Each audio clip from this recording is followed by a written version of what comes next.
Welcome in, everybody, to Payoff Pitch, Action Network's MLB betting podcast. We are presented by BetMGM. Your Tuesday crew, Brendan Glasheen, joined by Sean Zerillo and Anthony DeBundo. We are here Mondays, Tuesdays, and Fridays during the baseball season. So catch you again Friday after today's episode. Please rate, review, and subscribe. We had a whole soliloquy to open the show yesterday, and some of you did deliver, so we appreciate that. Let's move on to the slate. Full 15-gamer. Everyone's in action. That's why these Tuesday slates are a lot of fun. Dinger Tuesday with DeBundo. We'll get to picks from DeBundo later on. Sean Zerillo's got opening pitch up on actionnetwork.com and the Action Network app. Full breakdown of the slate, his projections, and his picks. We start with best bets, and Zerillo, you think the Red Sox are going to stop the bleeding. That makes me happy. It might make BJ happy, too. The Red Sox are your best bet today. Yeah, Red Sox gotten a little cold with their bats the past few days, but they should be able to get back on track, I would think, against Luis Castillo.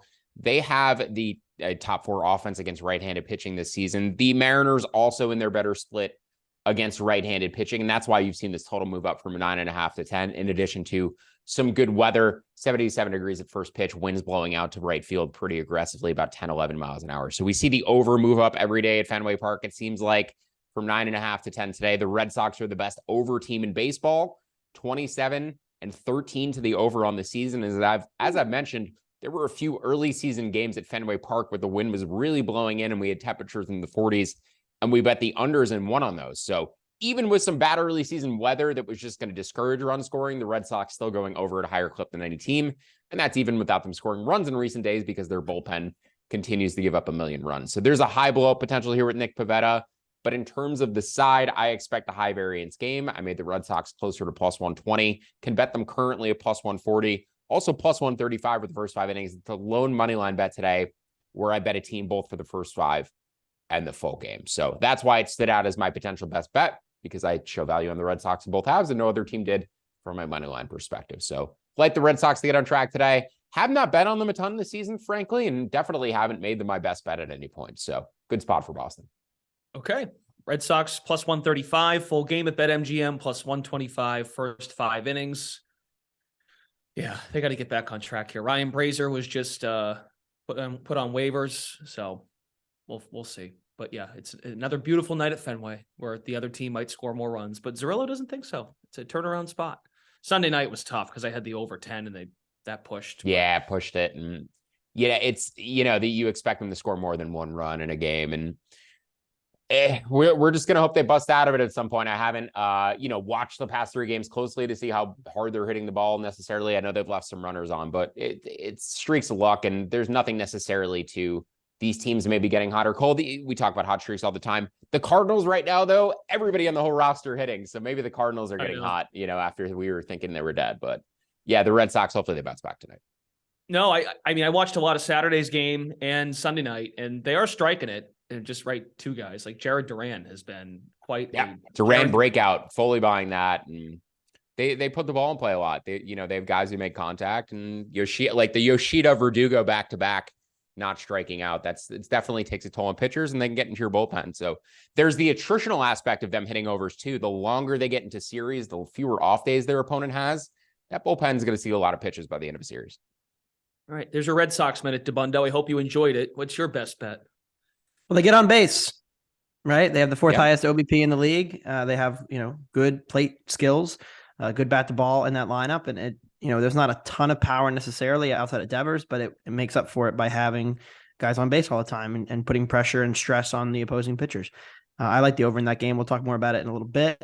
Right. I am going to take the over in the Baltimore Angels game, 9.5.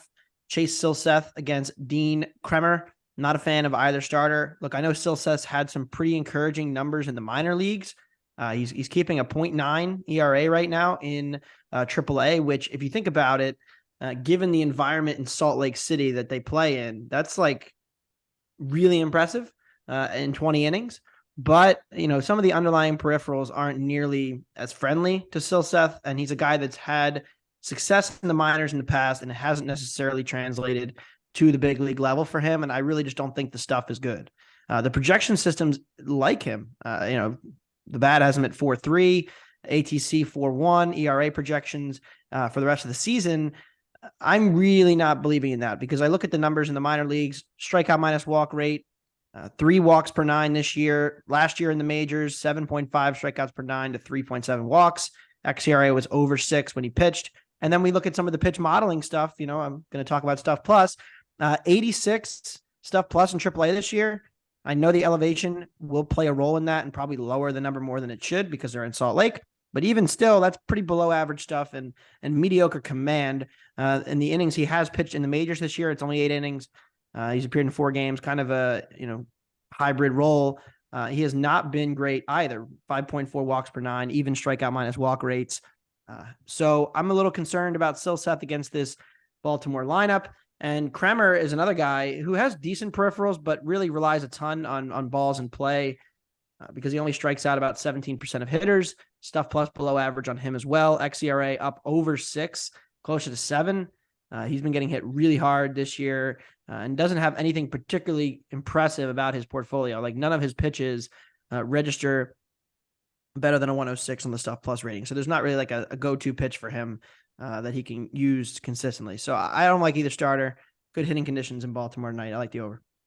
All right. I'm just looking at game logs here. A lot of fly balls for Kramer over his last 6 starts.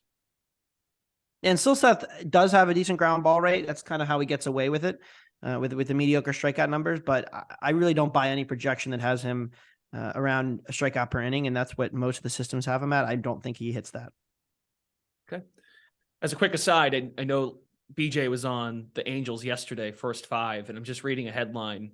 Ohtani pitches 7 innings, reaches base 5 times, and then typically the next sentence would be as the Angels lose 4-2, but they won 9-5. So they actually scored 1 million runs last night for once and gave him some support. We may need to have a conversation about Grayson Rodriguez. I just want to mention with Anthony's over. So I bet it at over 9, I believe, before it moved up to 9.5. But the first 5 over, I have projected at 5.5. There's still some 5 minus 115s out there pretty much across the board. I think you can bet that. Just an alternative way of attacking the pitching matchup neither of us like and getting it only for the first 5 innings here. I don't really like either bullpen either. I would expect there to be, runs throughout the game. But my first 5 total is 5.5. My full game total is 9.7. Just a larger edge for me on the first 5 total at this point. Let's find out if we're going to fade the public on Tuesday. Looking in the Action Network Pro section, you can find edges on where folks might be putting their dollars on particular games. And one game that jumps out, the Cleveland Guardians with Shane Bieber on the mound tonight are getting lots of love. They are getting 84% of the bets, 99% of the money coming in on the Cleveland Guardians over the White Sox. It's Shane Bieber against Lance Lynn. Any interest in backing Lynn and the White Sox, Zerillo, to go against the people? No, I'm pretty much in alignment with this market. I projected the White Sox at plus 115. The best available price is plus 116. So I'd need it to get closer to plus 125 to consider jumping in, and wouldn't expect it to get there on its own. That would probably only happen if somebody's out of the lineup for the White Sox. So probably a pass in terms of a side. But as far as the total goes, I made it 7.7. I do like the under 8.5. Wind blowing out tonight, but we're in the time of year where once the sun goes down, the temperature drops by like 10 degrees. We all know this, living in the Northeast. 69 degrees at first pitch in Chicago. By an hour later, it'll be 59 degrees. So start of the game, wind blowing out, decent temperatures. By game, the temperatures are really going to cool off and not run ball down. So maybe the first 5, there's a little bit of scoring. Maybe you target a live under as the temperatures start to cool. But yeah, my overall handicap for the weather is that it actually should sort of neutralize the wind blowing out by the end of the game, the temperatures. So under plus money 8 or 8.5 to about minus 115. Take people behind the curtain. We have a document that we fill out before we start the podcast, and DeBundo, instead of picking a side, he put Fraud Bowl next to his name when assessing this matchup. Do you care to explain what you mean? I mean, look, we've talked about Shane Bieber probably more than any other person on this podcast. Mitch Keller is number 1. Mitch Keller is number 1. I don't know. I think Bieber might be more mentioned. They're close. There was a stretch last year where he was on every episode, I think. And look, it's just getting worse. Mitch his Keller, strikeout rate Brad Keller too is pretty popular. Yes, not popular after his showing last night. But Bieber's down to 18.8% strikeout rate. Remember, his Cy Young, he was at 41. The year after, he was at 33. Then he was at 25 last year. We were saying, oh, he's just not the guy anymore. Now he's down to 18, and his walk rate has jumped a little bit again compared to last season when he had elite command. So I really don't like Bieber, but Lynn is a guy, and there was a lot of Twitter conversation last night. What's wrong with Alek Manoah? The heavier guys, are they struggling with the pitch clock? Is that a potential thing? Having to work faster, not being necessarily in like elite shape and getting used to having to go that quickly. Because if you look at Lynn, the fastball stuff is down, the walks are up, and he's throwing more pitches right down the middle. And he's getting hit harder for it. His fastball locations are really bad. And the Royals really teed off on him last week for that reason. So, he's falling behind in counts, throwing it down the middle, getting crushed. I don't know if there's really a fix for that. If that's the case, I don't know the answer to why Lance Lynn is broken, but it's pretty surprising to see a guy drop off this hard when, I guess if you're throwing a lot of fastballs, your fastball's not as good, you're going to have problems, but 5.46 xERA, I could only play the over here, but I'll be passing. It was like Sean said, the weather's not great for offense tonight. Zerillo, I remember the start of the game, but yeah, after that, it's going to change. I remember you and Colin Whitchurch had a conversation about this before the season started with the new rules, and it was sort of a precursor episode of Payoff Pitch, like a season preview kind of episode going into spring training about pitchers working or adjusting to the clock. Is there anything to add to Dabundo's thought there? Bartolo Colon would have hated this. That's first off. Yeah, I mean, the pitcher injuries is getting out of control. I just continue to maintain that. Well, so I've seen some studies actually showing that the injuries might have been front loaded and that we had a ton of guys put on the IL during spring training. Derek Rhodes on Twitter, you can search for him. Guys like an MLB injury guru, has a whole database of baseball injuries over the course of years. You could search any player. And he basically keeps track of injuries very closely and determined that he thinks that pitchers were put on the IL at a very alarming rate during spring training. But now that we're 6 weeks into the season, the average number of people being put on the IL per week is actually what we would expect.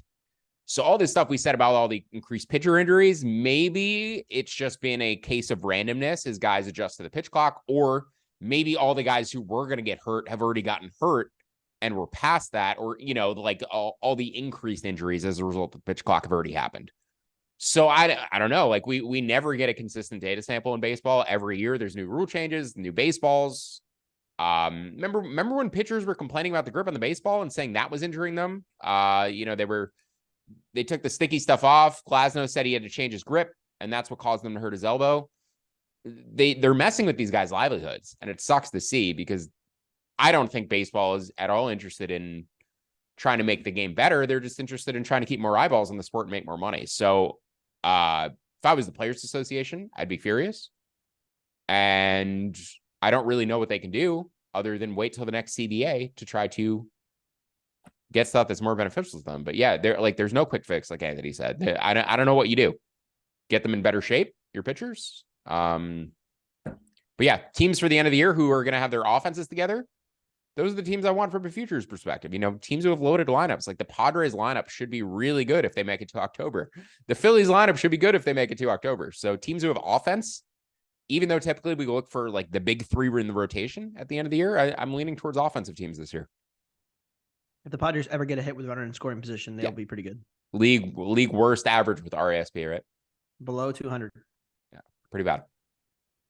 The Payoff Pitch consensus underdog for Tuesday. This does not surprise me. The Tampa Bay Rays are now at plus 135, just looking at BetMGM. So the price has come down, but the fact that Tampa was available at plus 145, I see Dabundo's got him in here at plus 142. So wherever you're shopping, of course, try to get the best line on this, but it's Jalen Beeks, who I couldn't wait until the Red Sox dealt him. They got Nathan Eovaldi, and that worked out great. So Jalen Beeks is whatever, coming out of the bullpen sometimes too. So it's not a true starter today for the Rays, but it's Verlander going for the Mets. His first start at Citi Field. Zerillo, you've been down on the Mets. You've mentioned a few times now from a futures perspective for them to miss the playoffs. You can get a pretty good number on them, but you're not. I mean, just from a numbers perspective, I would imagine this is why this jumped out to you, to get Tampa Bay at this kind of number this season they're having right now. Yeah, I made them plus 130 in this matchup. They're also in a really good spot because they had an off day yesterday. They played a weekend series in New York, so they didn't have to travel. The Mets had to travel. The Mets have played 2 full games since the Rays last played. So the Rays bullpen is fully rested. You mentioned Beek starting, assuming Yonny Chirinos would be the piggyback guy behind him, but the Rays have a fully rested bullpen. They could manage this game however they want to. Mets bullpen much more banged up. They need longevity out of Verlander. Like, even if Verlander's a little bit shaky, they're going to make him go 6 or 7 innings. They need the innings, especially with the rest of their rotation being a complete mystery at this point. So, yeah, just, from a splits perspective, the Rays number 1 team in baseball against right-handed pitching. There's a lot of reasons to like them in this matchup, but just in terms of the pure spot, you rarely see a road team better rested and with less travel than the home team, but that's the case here. The Mets have literally played 2 full games since the Rays last played. So yeah, Rays down to +1, or Rays at +130. I like them to go up +135. They also get Pete Fairbanks back off the IL today as well. So, the bullpen getting better with that. A lot of reasons to like the Rays today. Action Network app has the people are on the Rays. The people are seeing an edge too. Tabundo, but you're into Tampa. Why? Yeah, Chirinos looks good to me. The stuff plus is above 100. I know he had struggle with command in the minors and really was inconsistent there, but then he did start to figure it out toward the end. At one point in the minors, his ERA was over 6. Certainly not encouraging stuff, but improved as time went on and got closer to that big league start. The strikeouts weren't really there. Like, they haven't been there thus far. He's striking out 9.5% of batters. But if you look at the stuff, I'd expect that to increase going forward. And he's been generating a lot of grounders, which is, the Chirinos way and how he's been successful with that sinker, which is his best pitch. So I don't really love Verlander still. The stuff was good on the first start, so that's encouraging for him. But either way, he faced 2 pretty bad lineups. If you look at who they got to play, the Reds and the Tigers, give up a couple of solo homers, rough starts to the start, and then really settled in. But this Rays lineup is a different beast. I know it does suck that Yandy's going to be out. It looks like he's getting an MRI. He is probably their most underrated hitter. He's not underrated anymore because he's got a dozen homers, but his on-base skills are huge for this lineup. But either way, even without him, they have the depth. I like Tampa plus 140. Right now, looking at the app, 87% of the dollars coming in on the Rays. So I think it's a number that could very well move down if you don't get it now. So get it ASAP before that number moves more. And the Mets lineup, it's interesting. We had this conversation for a lot of last season. I put the Mets in the similar. They're like the Guardians are similar in that way. Of course, they have Pete in the middle, but other than Pete, there just isn't a ton of slug in this lineup, and it's starting to hurt them, I think. And you're seeing that they led the league last year in kind of like infield hits and stringing together singles and having good plate skills and not striking out. And it's a real skill. It matters. But it also makes you more vulnerable to just having bad stretches when you're not hitting the ball out of the park. So they're bottom half offense right now, and similar to Cleveland. Cleveland's worse, of course. But when you're relying on that kind of BABIP to be a successful offense, you can run into some really cold stretches. And especially since I'm guessing they're going to see more than a couple lefties here, it's not great for their lineup either. To be honest, they have the oldest roster in baseball, and they look it. Like, Starling Marte looks kind of washed. Francisco Lindor had a bounce back season last year, but he was declining before last year. Canna has not been good. No. So, I like Jeff McNeil's good, puts the ball in play, but they need Alvarez. They need Beatty to give them huge contributions. They need what the Braves got from Michael Harris and Spencer Strider last year from their rookies. That's what the Mets need. They need Mauricio to come up and give them a huge boost. Maybe they bring him up and stick him at second base at some point and put McNeil in left field. They need their rookies to give them a big boost, and I don't know if they're going to get it. And they don't have pitching to give them a boost, so they're not getting a Spencer Strider performance. So yeah, they need to make trades for pitching, and they need offensive boosts from their rookies, and I don't think they're going to get it. And no Edwin Diaz, by the way, so they're going to blow more saves. That injury gets constantly overlooked because it only matters when they're winning the game at the end of the game, and very often of late they're not leading at the end, but it matters. There's games where they have a lead in the 8th inning and you'd love to bring in Edwin Diaz and you don't have him. So yeah, the Mets are not good. They're not good. Mets are third lowest strikeout rate. It's kind of what I mentioned, right? So they're down there with Cleveland, the Mets, Arizona, Washington, Boston. Those are the bottom 5 in strikeout rate. But then you look at just isolated power. Cleveland and Washington are dead last. Houston's 27th. Mets 24th. Boston 7th. So that's really the difference. I mean, Boston's lineup has much more slug. You're seeing the Mets no slugging at all. You can really struggle. And everybody said like the shift rules don't matter nearly as much, I don't think, as people have discussed it this year. Well, it's an awkward spot too, because Zarello mentions their needs. Well, I would imagine they want to hang on to those prospects that they might have in the mix. Right. Mm-hmm. I think they've already done a lot of win now moves. Year. Say again? It's getting to a point where I don't want them to give up pieces this year. This team's not going to win a World Series. Reset. Let Verlander, Scherzer come off the books, or you have Verlander for next year. Let Scherzer come off the books. Reset the money. Escobar out of there. I mean, just completely reset it. It's not a team built for the World Series. It's not. Okay, speaking of underdogs, again, it's Tampa visiting the Mets. That's why we're discussing the Mets. So the guys are on Tampa. Speaking of underdogs, we go to our final bets. Zarello's got a couple more dogs and a few more plays as well, and then DeBundo's got a couple more, and DeBundo's got Dinger Tuesday picks. So go ahead, Zarello.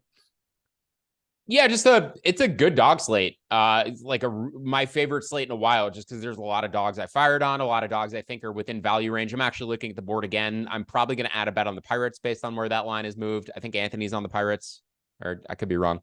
But the Brewers, the Royals, the Rangers first 5, those are all within range for me as money line bets. I know the Royals suck and I hate betting them, but Brady Singer, high pedigree. Maybe they figure it out today. I also like the under again, though, in San Diego. You either get probably the Royals winning the game in our money line bet cashes, or they just don't score ever. And the under cashes, so we split our bets. But the Phils and Giants over, we're going to keep betting overs at Oracle Park. Both teams in their superior split today against a right-hand pitcher. They scored plenty of runs yesterday against a pair of lefties, essentially pitching the bulk of the game. And I also like the Giants as a home dog there. And then the Cubs and Astros over 7.5 in Houston. Normally knock that total down in the Dome, and I have, but I still had the total at 8.1, even after lowering it from about 8.5, assuming a weather neutral environment. So even with the Dome closed, like the over between the Cubs and Astros, and a pair of pitchers I like quite a bit in Christian Javier and Justin Steele, but Astros in their better split, and the Cubs are good against both righties and lefties. So runs there. Potentially no Bellinger either for the Cubs. I think he ran into a wall last night, which takes a hit out of their defense and boosts the run environment a little bit. Maybe. I know 6 runs is nothing to get really excited about, but maybe the Astros, they had, 2 really good innings. So you can look at it that way. Maybe they haven't turned a corner, but scoring 6, maybe they're getting somewhere. I don't know. Speaking of guys who look really old and washed, Jose Abreu, that contract is not going to age well. Yeah, he's done.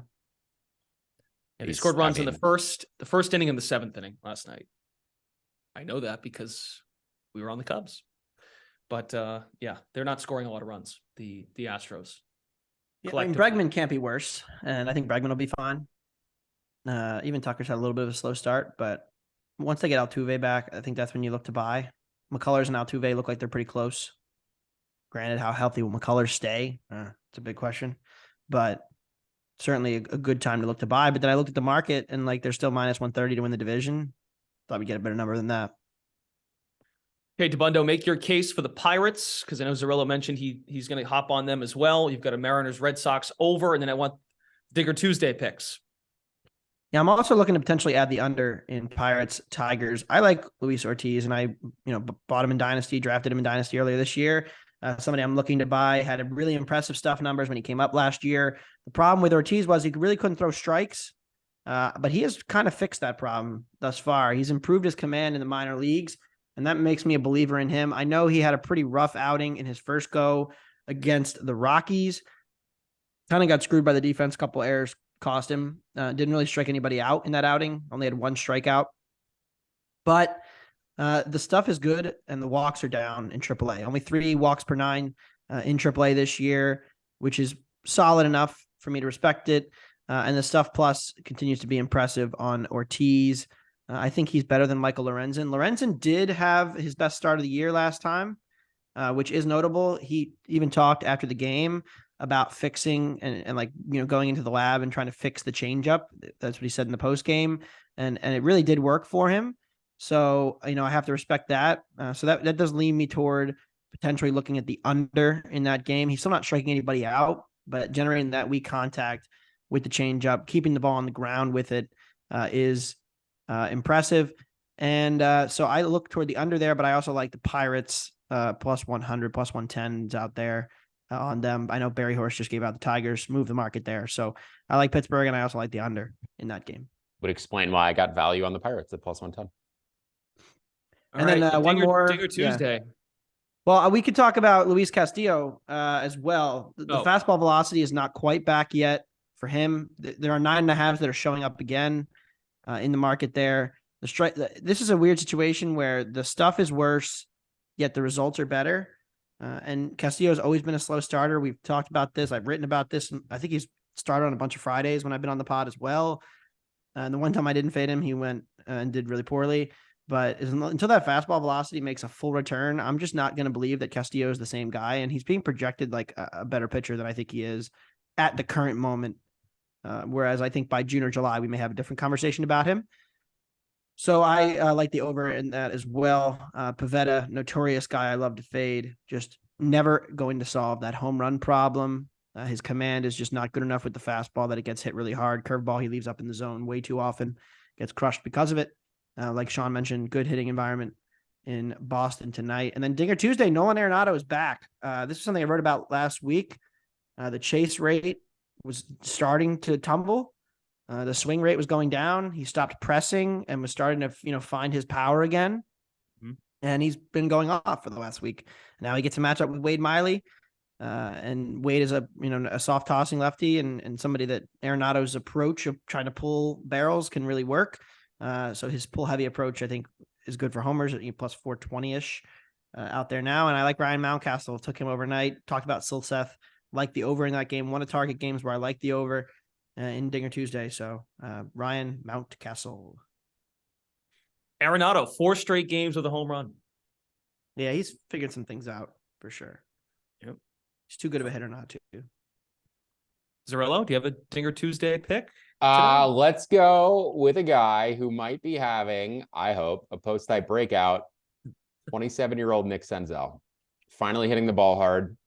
Playing in Coors tonight. Doubles in his past few games. Maybe take a look at the over 1.5 total bases there. Because he's hitting a bunch of doubles. Coors boosts BABIP, so could get a couple singles. But yeah, Nick Senzel really rounding to form. And the Reds getting better offensively. We should see Christian Encarnacion Strand soon. And then Ellie De La Cruz down the line. So by the end of the year, the Reds might have a fun team.